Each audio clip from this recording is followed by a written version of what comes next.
बढ़ती एज के साथ होने वाली प्रॉब्लम्स जैसे हड्डियों का दर्द, जोड़ों का दर्द या हड्डियों की कमजोरी, इसमें होम्योपैथी कितनी इफेक्टिव है? देखिए, जैसे जो आप जानना चाह रहे हैं उसमें हम लोग मेडिकली उसको आर्थराइटिस या जॉइंट्स की बीमारियां कह देते हैं। जैसे कई बार पेशेंट आते हैं, कहते हैं ऑस्टियो आर्थराइटिस हो गया।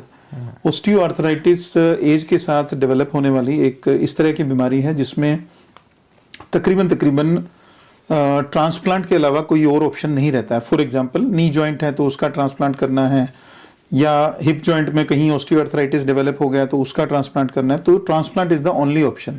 बट जहां लॉन्ग टर्म में देखा गया है कि ट्रांसप्लांट करने के बाद भी अगर पेशेंट ने बार बार फिजियोथेरेपी सेंटर में जाकर फिजियोथेरेपी ही लेनी है और पेन के लिए उसको पेन किलर ता जिंदगी खाना ही है, तो मुझे ऐसा लगता है कि मेडिकली उसको होम्योपैथिकली अगर मैनेज किया जाए तो उससे ज़्यादा अच्छी मैनेजमेंट जो है वो हम होम्योपैथिकली भी कर सकते हैं और कर भी रहे हैं। बहुत सारे केसेस आज ऑस्टियोआर्थराइटिस के ऐसे हैं जो कि फुल फ्लेज होम्योपैथी से 100% तरीके से मैनेज हो रहे हैं। तो it depends upon patient to patient. वही बात आ जाती है जैसे हमने पहले डिस्कस किया कि कंसेंट की बात है कि पेशेंट क्या चाहता है एक्चुअल में।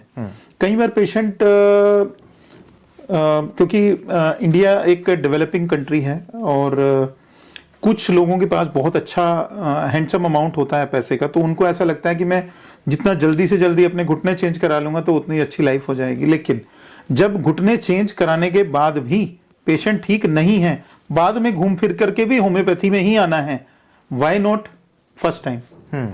तो जब फर्स्ट लाइन ऑफ ट्रीटमेंट की जैसे आपने बात की थी, तो यहां मैं इसको वापस से कनेक्ट भी कर देता हूं कि जो फर्स्ट लाइन ऑफ ट्रीटमेंट है वो होम्योपैथी बन तो सकता है, बट उसमें क्योंकि ये एक पब्लिक डोमेन का क्वेश्चन हो गया कि जो जैसा चाहता है हर किसी को वैसा नहीं है, हर किसी की डिमांड अलग है, हर किसी की रिक्वायरमेंट अलग है, प्लस हर किसी का फाइनेंशियल स्टेटस अलग है। ये एक बहुत बड़ा कंसर्न है। हाँ, अगर गवर्नमेंट की तरफ से हमें बहुत अच्छे लेवल पे एडवर्टीजमेंट मिले आयुष डिपार्टमेंट को, पूरे को ही, जरूरी नहीं कि homeopathy, I am talking about Ayurveda also, naturopathy है या योगा है, तो बाबा रामदेव जी ने भी बड़ा एक तरह से कहना चाहिए कि बड़ी प्रोग्रेस हुई है। पूरे हिंदुस्तान में नहीं, पूरे वर्ल्ड में ये प्रोग्रेस उनकी देखने को मिली है कि खाली पतंजलि योगपीठ की एक तरह से ग्रोथ नहीं हुई है, हर घर में आज योग है, हर घर में आज योगा करने वाले बुजुर्ग भी हैं, बच्चे भी हैं, हर जनरेशन के लोग कर रहे हैं, तो फायदा सभी को मिलता है। But it's a question for public domain also.